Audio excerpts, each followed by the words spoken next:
찬양 감사합니다. 여러분은 스스로 생각했을 때 내 믿음이 어느 정도로 견고하다, 좀 괜찮다라고 생각을 하십니까? 어려움이 없고 또 모든 일들이 내 계획했던 대로 내 뜻대로 잘 돌아갈 때는 할렐루야 하면서 또 예배도 나오고 그러면서 모두가 다 찬송을 합니다. 그런데 내 삶 가운데 불같은 시험이 찾아왔을 때, 고난이 나의 삶의 문을 두드릴 때, 또 내가 계획했던 일들, 내가 원했던 일들이 좀처럼 잘 풀리지 않을 때에는 하나님 앞에 가졌던 그 믿음이 여지없이 흔들리는 것을 우리가 경험하게 됩니다. 참 하나님께 참 서운한 거죠. 하나님 어떻게 나한테 이러실 수 있을까? 그럴 때에는 우리 스스로에게 무척 부끄러워집니다. 내 믿음이 겨우 이 정도 수준밖에 안 됐나? 이 작은 이 시련에 무너질 정도로 내 믿음이 이 정도로 연약했나? 내가 이 작은 감정 하나 컨트롤하지 못하고 통제하지 못하고 어떻게 이렇게 내 감정이 무너지는 건가? 여러분들의 믿음은 어떨 것 같습니까? 평소에는 그래도 좀 내 믿음 이 정도면 좀 괜찮지 않나? 이렇게 생각했어도 정작 큰 고난을 당하면 누구나 예외 없이 그 고난에 압도되어 버립니다. 여러분, 진짜 믿음이라고 하는 건 내가 지금 할렐루야 찬송이 나오는 환경, 그러니까 돈이나 건강이나 또는 일터나 내 삶의 필수적인 것들이 사라진다 할지라도 여전히 하나님 앞에서 할렐루야 할 수 있느냐, 여전히 내가 하나님을 신뢰할 수 있느냐, 그 질문에 대하여 네, 감사합니다. 네, 할 수 있습니다. 어떤 상황 가운데서도 하나님을 바라봅니다. 이렇게 대답할 수 있어야 됩니다. 에스겔서를 기록한 에스겔 제사장 가문의 사람이었습니다. 아주 똑똑하고 또 총명하고 다방면으로 학문적인 교회가 깊었습니다. 젊은이였지만 25 남짓한 20대 초반의 젊은이였지만 깊은 영성과 또 젊은이답지 않는 이 지혜로운 처신으로 사람들의 존경을 한 몸에 받았습니다. 장차 이스라엘, 이 유다를 이끌어갈 특급 지도자로 또 장래가 보장된 엘리트로, 이 제사장 가문의 사람이니 얼마나 그 엘리트 집안이겠습니까? 그런데 이 에스겔이 25살 되던 해에 강대국 바벨론의 침략으로 인하여 예루살렘이 완전히 무너져 버렸습니다. 그리고 에스겔은 이 바벨론의 포로로 끌려갑니다. 자신의 꿈, 자신의 인생이 산산조각 나버리고 만 것입니다. 그런데 에스겔은 그래도 바벨론의 포로로 끌려가지만 그래도 언젠가는 좀 내 고향 조국 이 유다로 예루살렘으로 돌아가겠지라는 이 한가닥의 신라 같은 소망을 꿈을 붙들고 있었습니다. 그런데 계속되는 바벨론의 침략으로 예루살렘의 그 성전이 완전히 무너져 버리고 수많은 사람들이 살육을 당하고 그리고 이스라엘의 마지막 유다의 마지막 왕이었던 시드기야조차 두 눈이 뽑힌 채로 바벨론의 포로로 잡혀왔다는 소식을 듣자 에스겔은 완전히 그 소망의 끈을 놓아버립니다. 절망하게 됩니다. 설상가상 그가 고국에 두고 왔던 예루살렘에 두고 왔던 에스겔의 아내조차도 먼저 세상을 떠났다는 소문을 듣게 되었습니다. 그리고 나서 15년이라는 시간이 흘렀습니다. 이제 25살에 왔던 에스겔의 나이는 25살에 포로로 끌려왔던 에스겔의 나이는 이제 40살이 되었습니다. 이제 조국도 그 사랑하는 가족도 자신의 미래도 전부 다 사라져 버렸습니다. 이런 그에게, 이런 에스겔에게 도대체 무슨 소망, 무슨 희망이 남아 있었겠습니까? 눈에 보이는 현실은 에스겔로 하여금 바로 어떤 소망도 가지지 못하게 했습니다. 바벨론의 엄청난 도저히 망할 것 같지 않는 바벨론의 위용, 세계 최강의 군사력, 그리고 바벨론 곳곳에 있는 거대한 우상들을 섬기는 신전들을 바라보면서 에스겔은 절망할 수밖에 없었습니다.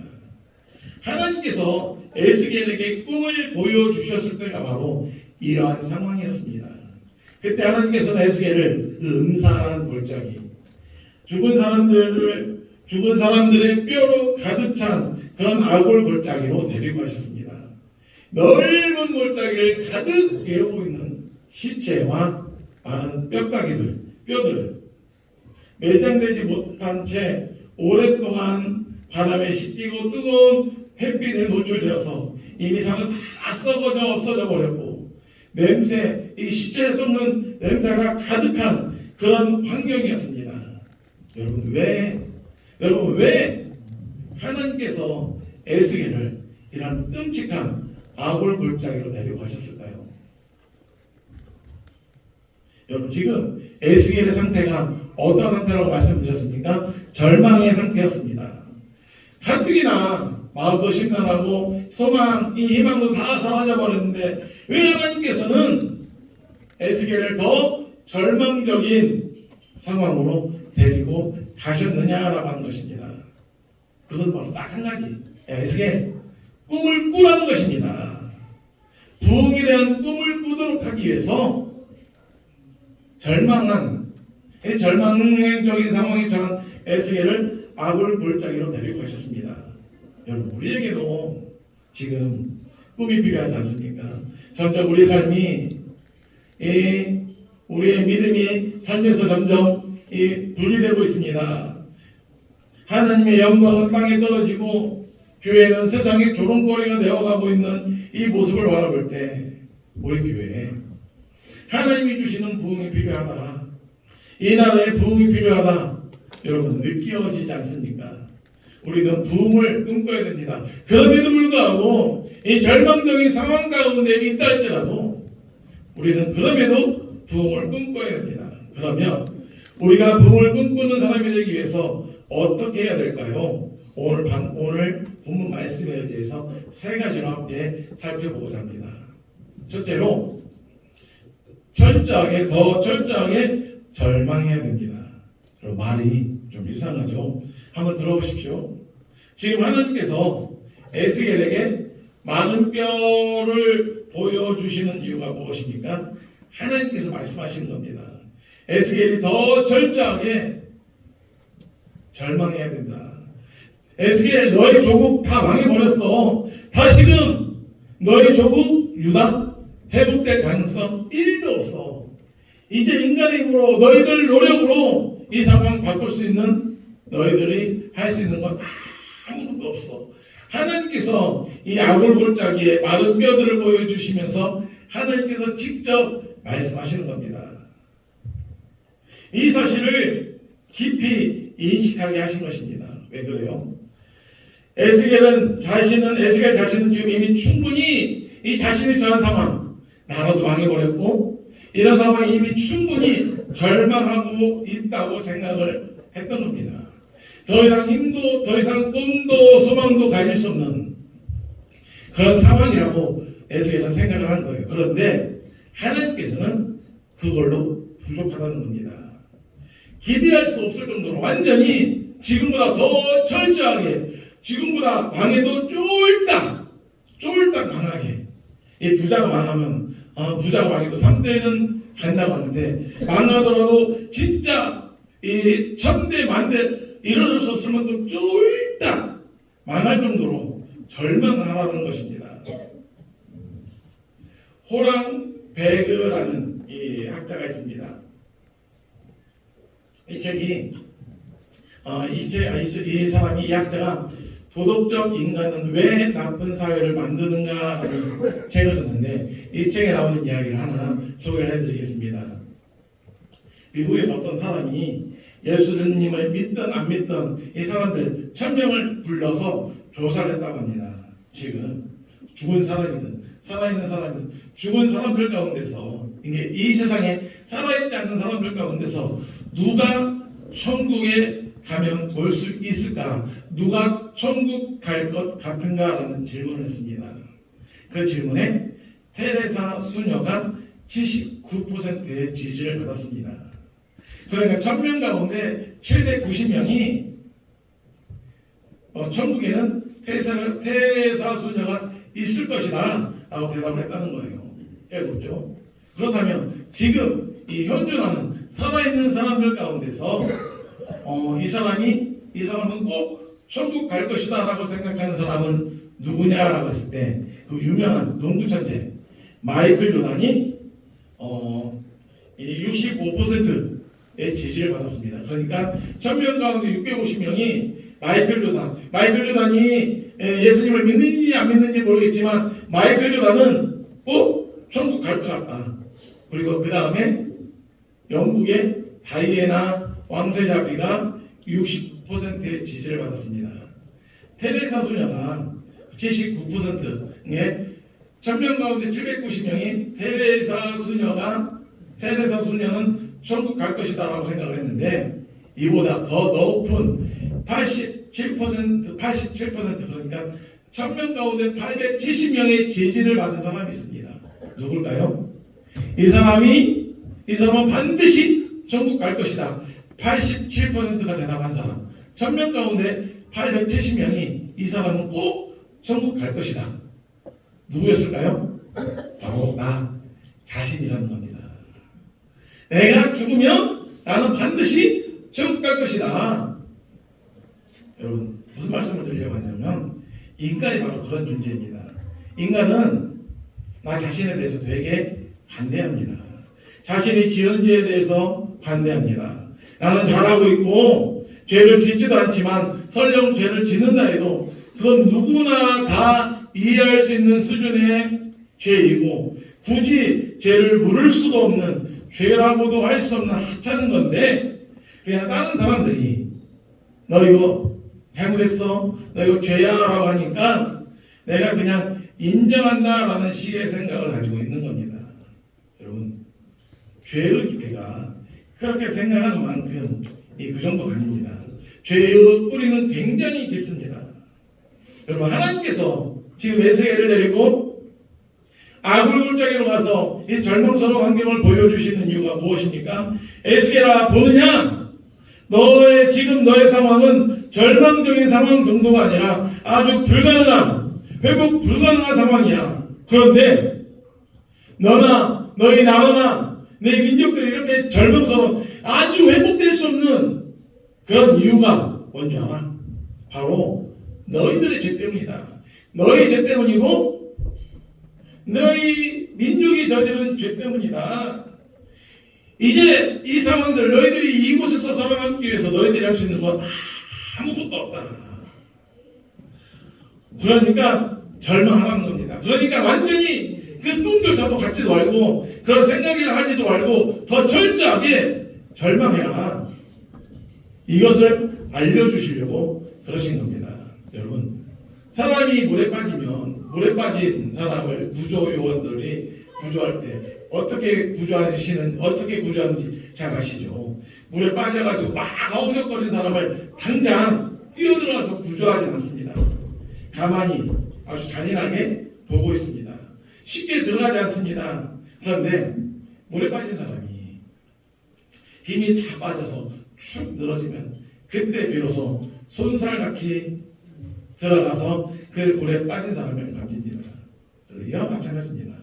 여러분, 내가 뭔가 할 수 있다고 하는 생각, 내 힘이 완전히 빠져나가야 그때 비로소 하나님의 구원의 손길이 옵니다. 여러분, 지금 하나님께서는 에스겔을 비참하게 만들려고 지금 이 애굴 골짜기로 데려가신 것이 아닙니다. 절망시킴으로써, 더 철저하게 절망시킴으로써 소망을 주시기 위해서였습니다. 개인의 부흥뿐만 아니라 가정의 부흥, 교회의 부흥은 철저하게 절망할 때, 우리 인간은 도저히 선을 행할 수도 없고 완전히 회복 불능이고 그제 불능이구나 이렇게 절망할 때, 이 사실을 깨닫고 인정하게 될 때, 그때 비로소 내 눈에 십자가의 은혜, 하나님의 은혜가 보이게 되는 겁니다. 그 순간 십자가의 은혜가 보이면 절망스러운 내 자신을 바라보면서 십자가를 바라보면서 그때 하는 일이 무엇인지 아십니까? 바로 회개입니다. 회개가 터져나옵니다. 눈물이 흐릅니다. 그래서 난 완전히 구제불능의 사람이고 난 완전히 그렇게 나쁜 죄인이고 그런 나를 구원하시기 위해서 예수님께서 십자가에 죽으셨어. 그 사실을 그 십자가가 눈에 보인 다음에 회개의 눈물, 내가 잘못 살아온 삶을 돌이키면서 회개의 눈물이 흐르는 겁니다. 여러분, 오늘날 우리가 다 부흥을 원합니다. 부흥을 원합니다. 그런데 왜 우리 3년, 우리 상황 가운데, 우리 10년 가운데, 왜 우리 교회 가운데, 왜 우리 가정 가운데 부흥이 일어나지 않고, 왜 한국 교회 가운데 부흥이 일어나지 않는지 아십니까? 회개하지 않기 때문에 그러는 겁니다. 절망하지 않으니까, 철저하게 절망을 안 하니까 가슴을 치는 회개가 안 나오는 겁니다. 우리 성도 여러분, 우리 모두 다 내 자신을 놓고, 내가 용서받을 수 없는 이 절망스러운 내 자신을 놓고 더 철저하게 절망합시다. 그럴 때 그 심령들 가운데 부흥에 대한 소망을 하나님께서 주실 줄로 믿습니다. 두 번째로, 부흥을 꿈꾸는 사람들은 어떻게 해야 되는가? 하나님의 능력을 믿어야 됩니다. 여러분, 당연한 말씀이긴 하지만 우리 3절 한번 같이 한번 읽겠습니다. 시작. 그가 내게 이르시되 인자야, 이 뼈들이 능히 살 수 있겠느냐. 예, 여기까지. 하나님께서 에스겔을 악을 골짜기로 데려가셔서 하나님께서 묻죠. 뭐라고 묻습니까? 야, 이 뼈들 살아날 수 있느냐? 여러분, 상식적으로 봤을 때 어떤 대답이 나올 것 같습니까? 이 시체 썩는 냄새가 진동하고, 이 많은 뼈들이 그냥 뼈다귀라고 할 만큼 바짝바짝 많은 뼈들이 그냥 여기저기 둘러다니고 그런 상황들, 하나님께서 묻습니다. 뭐 하나님께 물으셨으니까 좀 생각을 해보겠는데 현실적으로 불가능합니다. 그런데 하나님께서 하신 이 질문이 어리석은 질문처럼 보입니까? 하나님의 질문에 대한 에스겔의 대답을 한번 보십시오. 많은 뼈들을 놓고 완전히 절망스러운 상황 가운데서 에스겔이 이렇게 대답합니다. 우리 화면을 보고 같이 한번 읽겠습니다. 시작. 내가 대답하되 주 여호와여 주께서 하시나이다. 여러분 보세요. 우리 생각으로는, 내 경험으로는 절망적일 정도로 앞이 캄캄하고 앞이 보이지 않지만 하나님은 이미 무엇을 가지고 계세요? 답을 가지고 계세요. 답을 다 알고 계시면서 묻고 계시는 겁니다. 여러분, 하나님께서 에스겔에게 이 질문하시는 이유가 무엇일까요? 왜? 하나님께서 왜 에스겔에게 이 눈에 보이는 뻔한 상황 가운데서 어떻게 보면 뻔한 대답이 나올 것 같은데 왜 물어보셨을까요? 하나님께서 에스겔의 그 믿음, 하나님을 신뢰하는지, 우리의 마음이 얼마나 하나님의 능력을 알고 인정하고 하나님을 의지하고 있는지 이걸 확인하시고자 하신 것입니다. 에스겔아, 이 뼈들이 살아나겠느냐? 이 말 속에 어떤 의미가 담겨져 있어요? 하나님께서 살려주시기 때문에 살려주시겠다라고 하는 하나님의 의지가 담겨있는 겁니다. 예수님이 베데스다 명못에서 38년 된 환자를 고치실 때 예수님께서 제일 먼저 하신 것이 무엇이었습니까? 예수님께서 그 병이 오랜 줄 아시고 네가 낫고자 하느냐라고 먼저 물으셨습니다. 여러분, 예수님이 이 38년 된 병자에게 왜 물으셨습니까? 왜 뻔한 대답 38년 된 병자에게 네가 낫고자 하느냐라고 하는 질문을 왜 던지셨습니까? 여러분, 38년은 꽤 긴 세월입니다. 그 긴 세월 동안 병을 앓고 고쳐지지 않는 얼마나 많은 의사들이 찾아가서 병을 고치려고 노력을 했겠습니까? 그런데 38년 동안 병이 나아지지 않았어요. 그 마음이 어떨 것 같습니까? 이게 참 묘한 건데 병자의 마음 가운데는 뭐가 있습니까? 자신의 병을 낫고자 하는 의지가 있습니다. 그러니까 이 베데스다 용모까지 왔겠죠. 누군가가 데려다 줬을 것입니다. 낫기를 원해서 용모까지 왔지만 그 마음 한편으로 어떤 생각도 들어요? 나는 이미 나을 수 없을 거라고 믿고 있는 겁니다. 이것이 사람의 마음이기에 예수님께서 물으신 겁니다. 이 38년 된 병자는 몸을 치료하기 이전에 내가 안고 있는 이 38년 된 병 치료하는 일 불가능한 일이다라고 생각하는 그 마음부터 먼저 치료해야만 했던 겁니다.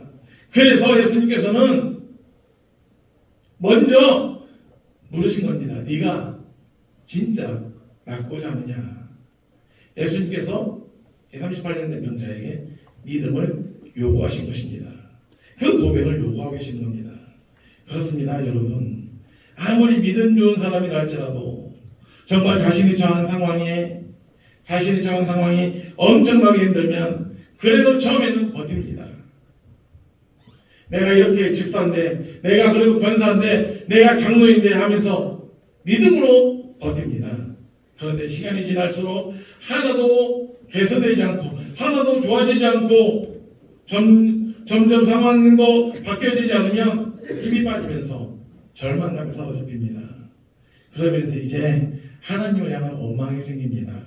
아니, 내가 지금까지 어떻게 이렇게 열심히 살아왔는데, 열심히 하나님을 섬겼는데, 내가 지금 몸이 부서져라 교회 일하고 앞장서서 교회 봉사했는데, 아니 새벽기도 모든 일에 빠지지 않고 잘 나왔는데 어떻게 하나님께서 나한테 이러실 수가 있어? 심지어 하나님이 계시는 건가라는 의심조차 듭니다. 근데 그게 지금 이 상태가 누구의 상태인지 아십니까? 지금 딱 이 상태가 에스겔의 상태였습니다. 보세요. 이 자신의 조국, 이 유다의 상황이 전혀 나아질 기미가 보이지 않았습니다. 마지막 왕이었던 시드기야가 두 눈이 뽑힌 채로 포로로 잡혀왔습니다. 이런 상황에서 무엇을 기대합니까? 그런데 신비하게도 인간이 손을 들어버린, 절망스러운 경우에서 아무것도 못하고 손을 들어버린 바로 그 시점에 하나님의 능력은 시작되는 겁니다. 그 마른 뼈들 살아있는 건강한 생명체로 만들 수 있는 초자연적인 하나님의 능력, 그 능력이 이제부터 인간이 모든 것들을 다 포기하고 모든 것들을 다 내려놓는 그 순간 그때부터 하나님의 일하심, 하나님의 능력이 시작되는 겁니다. 하나님께서는 지금 이것을 말씀하시는 겁니다. 여러분, 우리가 그렇습니다.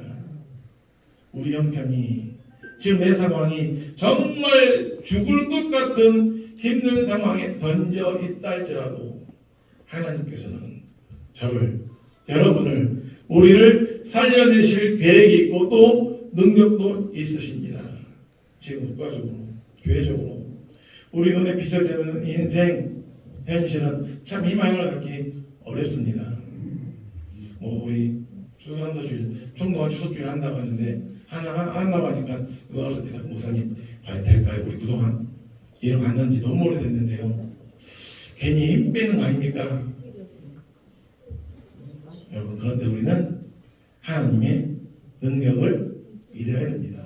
하나님은 하실 수 있습니다. 이렇게 믿음의 고백을 하면 하나님의 능력이 역사하게 될 줄로 믿습니다. 하나님은 하실 수 있습니다. 이런 믿음의 고백하시기를 간절히 축원합니다. 한 가지만 더 생각을 해보겠습니다. 부흥을 꿈꾸는 사람 어떻게 해야 될까? 이제 하나님의 말씀을 선포해야 됩니다. 여러분, 부흥이라는 말 영어로 리바이벌이라는 뜻입니다. 무슨 말인가 하면 다시 살아난다라는 뜻입니다. 그리고 가끔 텔레비전 같은 데 보면 이제 수천 년 된 미라가 발견이 되잖아요. 근데 이제 미라를 보고 이 미라가 여자다 남자다 어떻게 알아요? 미라가 걸치고 있는 장신구들이나 이런 것들을 보면 이게 2000년 전, 3000년 전에 아마 여자였을 것이다, 남자였을 것이다, 어린아이였을 것이다 이렇게 추측을 하잖아요. 그런데 이 여자 미라를 볼 때 그 미라를 통해서 여러분, 이 미라 너무나 아름답다, 너무나 이쁘다 이런 생각이 드십니까? 없죠. 그런데 우리는 추측합니다. 2000년 전의 이 시각으로 봤을 때 이 미라가 살아있을 때의 모습을 추측해 보면 이 존재는, 이 사람은 참 굉장히 그 당시에 미인이었을 것이다, 아름다웠겠다 이렇게 추측을 합니다. 하지만 뭐합니까? 아무리 아름다운 외모를 가졌다 할지라도 몇천 년이 지나고 나니까 아무것도 아니라는 겁니다. 끔찍하고 심지어 무섭기까지 한 비참한 모습입니다. 여러분, 우리 인생이 그렇습니다.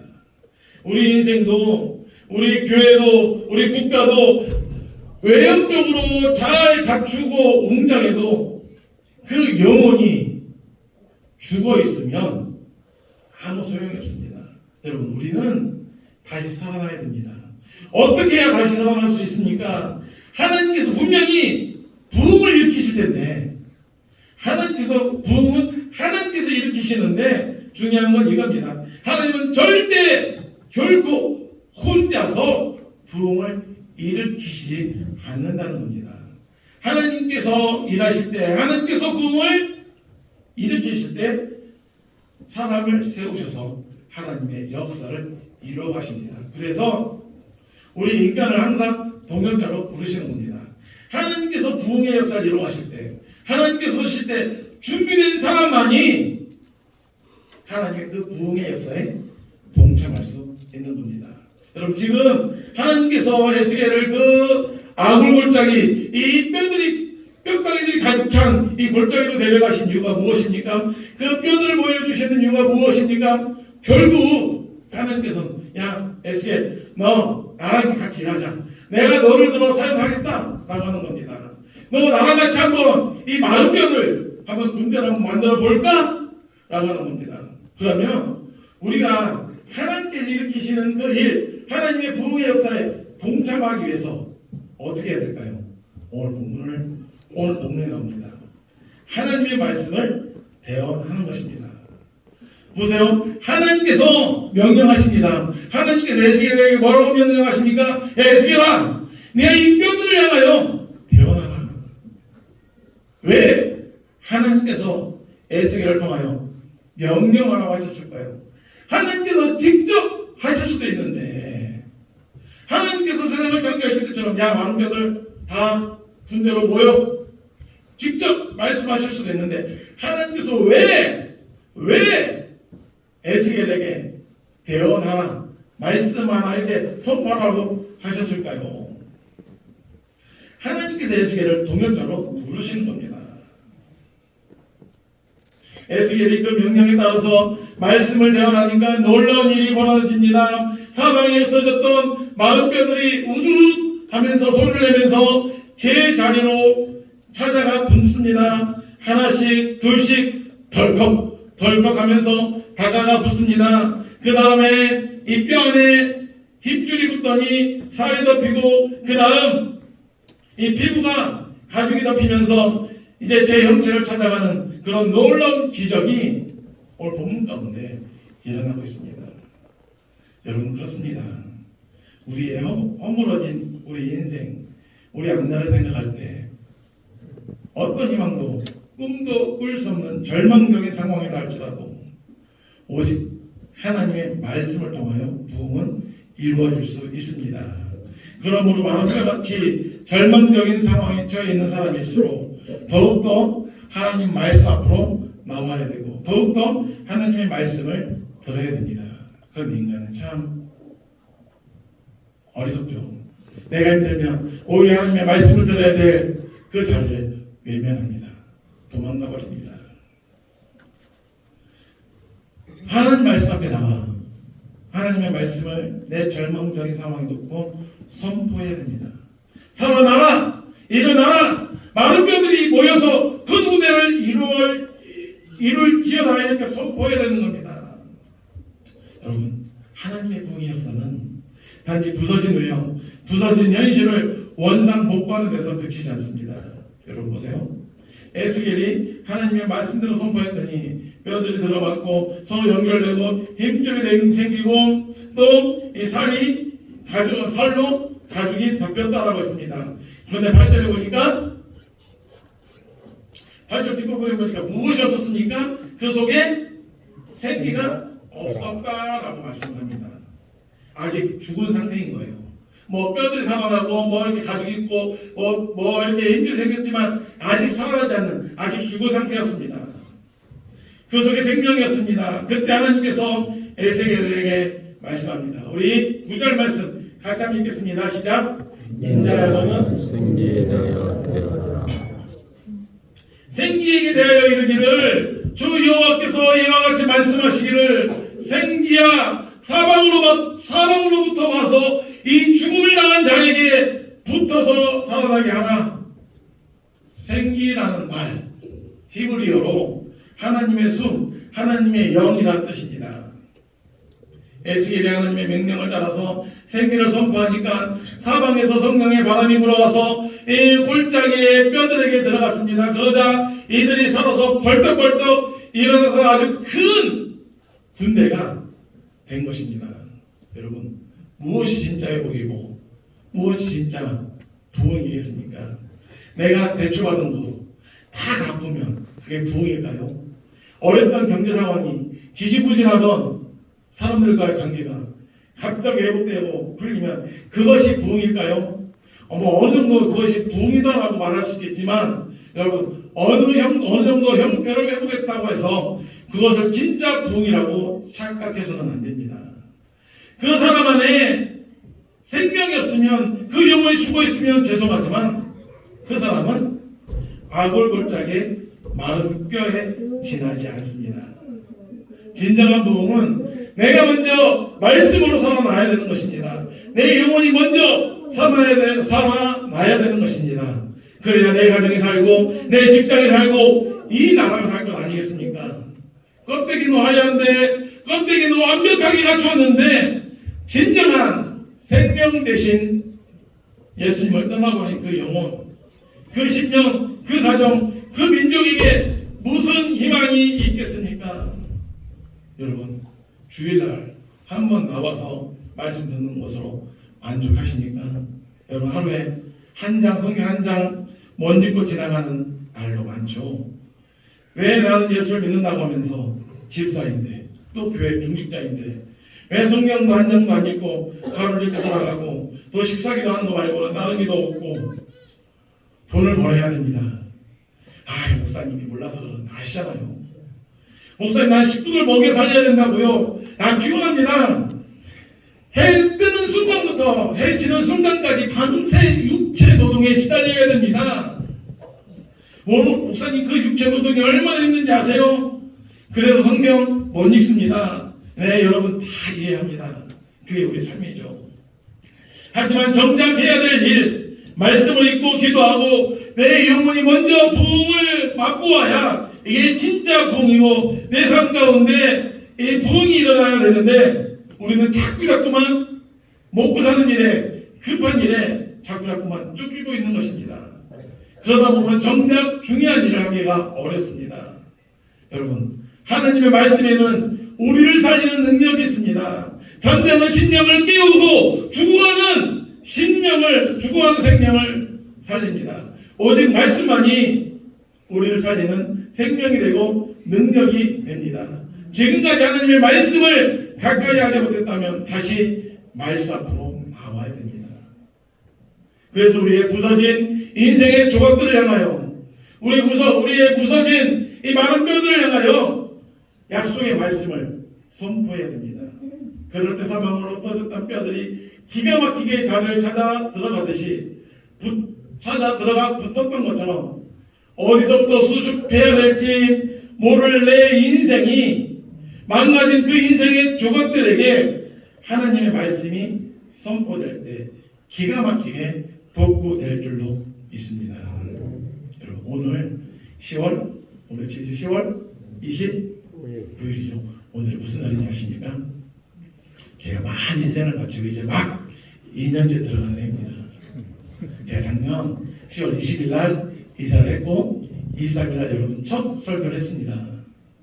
물론 모든 말씀들 저는 다 준비하지만 특별히 제가 애착 가지고 정말 여러분들한테 같이 나누고 싶었던 말씀을 제가 부임할 때 한번 부임 설교할 때 말씀을 나눴습니다. 혹시 기억하시는 분이 계실지 모르겠지만 다윗의 장막 이야기를 했습니다. 내가 앞으로 여러분들과 나를 이곳으로 보내신 분이 하나님이시고 여러분들을 통해서 나를 이곳으로 보내신 분이 하나님이시기에 여러분들과 함께 만들어갈 하나님이 원하시는 교회는 이 다윗의 장막 예배가 살아있고 그런 곳을 그런 교회를 여러분들과 함께 만들어가고 싶습니다라고 교회에 대한 비전들을 말씀 나누었다. 이 말씀 또 제가 준비하고 있었거든요. 예수의 37장의 말씀. 내 자신을 보면서 나는 마른 뼈와 같은 모습들, 정말 세상을 바라봤을 때 한 짝에 쓸모없는 우리 모습이 하나님께서 말씀하시며 하나님께서 함께 하시면 하나님께서 나와 함께 하시고 하나님께서 우리 성도들과 우리 감남교회에 함께 하시면 비록 마른 뼈와 같은 냄새나는 보잘것없는 존재들이지만 이 마른 뼈들이 모여 큰 군대를 이루어 분명 여러분 부흥이 더 이상 없다라고 하는 이 시대에 하나님께서 우리 교회를 통하여 큰 부흥을 이루어 가실 것이라는 이 말씀 1년 내내까지는 아니지만 이 말씀 짬짬이 준비하고 있었습니다. 근데 거의 의도하지 않았는데 이제 1년 막 마치고 이제 본격적으로 제가 이제 2년 시작하는 약속에서 예수의 37장의 말씀을 여러분들과 함께 나눕니다. 여러분 분명히 하나님께서는 준비된 사람, 하나님의 부흥을 갈망하고 하나님의 임재를 갈망하고 내 삶 가운데 하나님의 말씀을 최우선순위로 두는 그런 사람들을 통하여 하나님께서 놀라운 부흥을 이 보잘것없는 저와 여러분이지만 우리 교회이지만 우리가 하나님의 큰 군대가 되어서 하나님의 일하심을 바라보게 될 줄로 믿습니다.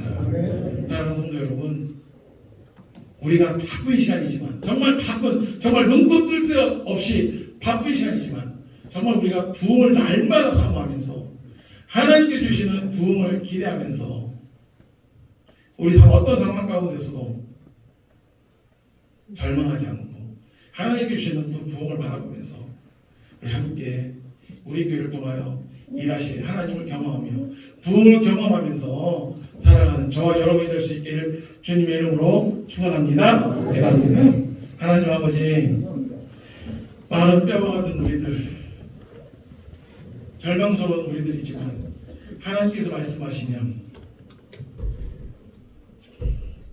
마른 뼈와 같은 우리들이 살이 붙고 뼈가 붙고 근육이 붙고 생기가 불어넣어져서 큰 군대가 될 줄로 믿습니다. 하나님 우리 교회 가운데 하나님 우리 감남교회를 통하여 하나님 놀라운 부흥을 일으키는 그런 역사를 주시고 우리가 준비되어서 우리가 우리 삶 가운데 우리가 먼저 준비되어서 부흥 하나님의 역사를 이루어가는데 우리 하나님의 동력자로 부흥의 그독으로 우리들을 사용하여 주시옵소서. 예수님 이름으로 기도드립니다. 아멘.